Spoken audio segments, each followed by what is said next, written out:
ito po ay para sa mga nasa dagat ha dahil may posibleng pumasok po na low pressure area. Okay, mamaya po yan. Kasama ho natin si Ginoong Marval Buena, ang chairman po ng Manibela. Sir, kumusta ho kayo? Live po kayo sa RMNDZ XL Manila. Si Lourdes po ito. Ma'am Lourdes, magandang hapon po at magandang hapon po sa lahat ng mga tagapakinig. I think ito po ay magandang balita sa inyo. I don't know kung ito po ay nakarating na kasi sinabi ho ni Pangulong Bongbong Marcos, sinang-ayunan niya ang DOTR chief na hindi napapanahon ngayon na ipatupad, plantsahin. Ito pong modernization sa transportasyon.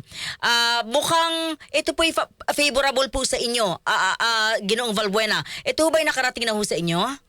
Opo, kahapon po doon sa pagdinig o nung nakaraang araw pa, Ma'am Lourdes.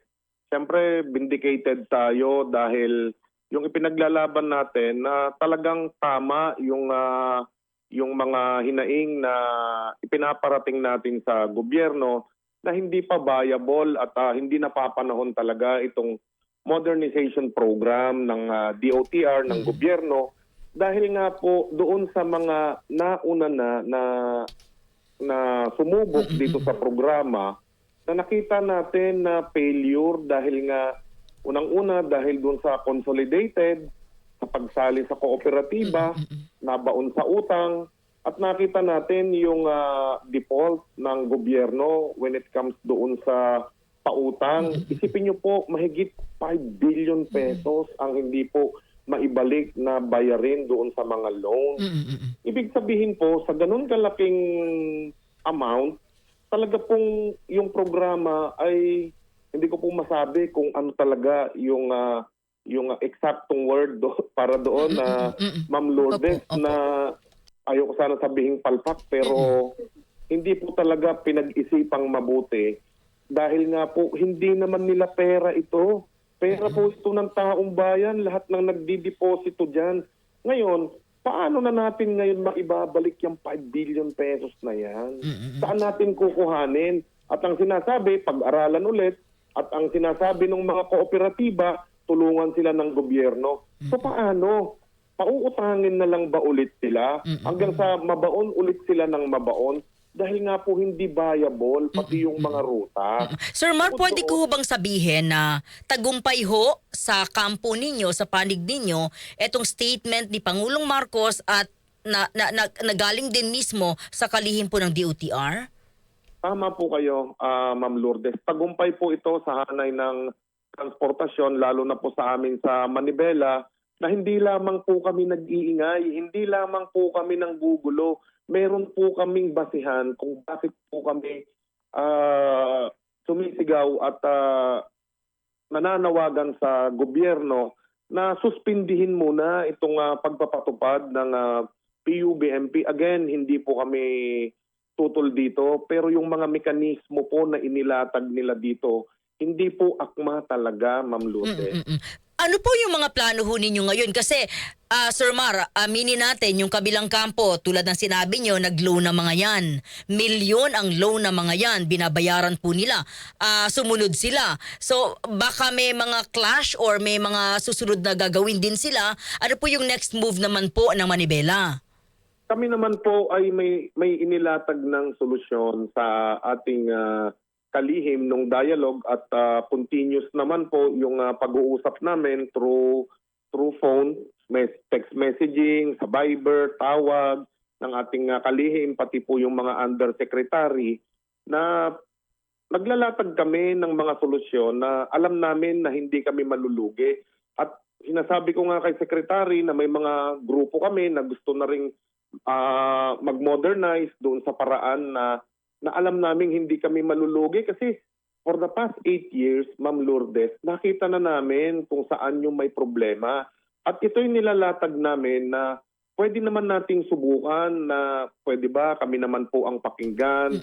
Kami yung nilalatag naman naming solusyon ang makitang modelo ng ating pamahalaan at ng mga individual kung paano din kami mag-survive dito sa pagyakap po dito sa programa. Pero paano naman, Sir Mar, yung kabilang kampo na sumunod at nag-loan?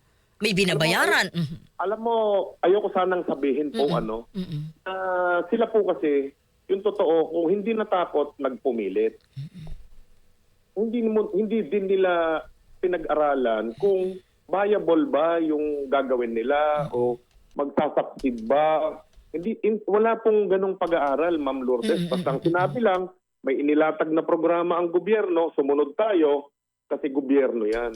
Dapat ni-scrutinize muna natin kung tayo ba ay hindi malulugi at kung kinakailangan ba, 5 lang muna ang kuhanin natin, hindi muna tayo kumuha ng marami, huwag tayong mangutang ng sobrang laki para makabayad tayo. Kasi at the end of the day, ang nakikita po natin, sobrang mahal ng unit, hindi viable yung ruta, walang route rationalization, ang pinaka mahirap pa po, hindi din kami makahingi ng malaking fare increase sa LTFRB para makahabol kami doon sa mga bayarin. Kasi po doon sa hanay namin, kahit na po ino-oppose namin yung ibang mekanismo, may mga nakapag-modernize na din po, Ma'am Lourdes, hindi po nyo na itatanong. So, para lang po makahabol kami doon sa bayarin, kailangan po na itaas talaga yung pamasahe. Ang mangyayari naman po nito, domino effect po ito, na tataas din ng inflation. Lahat ng mga basic commodities tataas din, or baka wala na rin kaming maisakay. Baka lahat ito, bibili na rin ng motor. Kasi nga, sa sobrang mahal ng pamasahe, hindi pa rin viable. Sabi nga, 9 beses nang naudlot yung consolidation. Ngayon, babalik na naman tayo sa mesa, pag-aaralan ulit. Alam niyo po, sa 8 taon na pinag-aralan ito, cum laude na po yung mga nag-aaral nito, yung mga nauna. Yung iba, doktor na, abogado na. Pero hanggang ngayon po, pinag-aaralan pa rin. Alam niyo po kung hilaw po yung pagpapatupad. Sir Mar, sandali. Ano na po mangyayari ngayon? So wala nang hulihan? Hindi na ho kayo uhulihin, pipigilan, or pipilitin? Dapat po, Ma'am Lourdes, payagan na kaming makapag-rehistro ng LTO sa pamamagitan ng DOTR at payagan na rin ng DOTR sa pamamagitan din ng LTFRB na ma-extend po yung aming mga prangkisa habang pinag-aaralan po ito. Narinig ko naman po in fairness din kay Secretary Vince Dizon na kailangan din naming makapaghanap buhay para mabuhay din yung aming mga pamilya. So, pero development po yun. wala pang wala pang assurance kung papayagan kayong magparehistro at na-extend yung franchise. Meron na pong sinabi sa akin pero hindi ko alam kung ano po yung naging problema ngayon dahil sabi ni Secretary Vince Dizon sa akin kagabi, mag-meeting muna kami sa Monday. Okay, sa Lunes. Oo. Pero balikan ko lang, yung sinabi kasi ni Pangulong Marcos, tulad nga ng naunang naitanong ko, ito'y tagumpay sa inyong matagal nang lumaban dito. Opo. Okay, maraming salamat. Papatunay lang po ito na ang ating Pangulo po ay nakikinig at nagpapasalamat po kami sa kanya. Okay. Sir Mar, maraming salamat sa inyo. Mabuhay po kayo. Mabuhay po ang Manibela. Thank you, sir. Mabuhay po kayo. DZ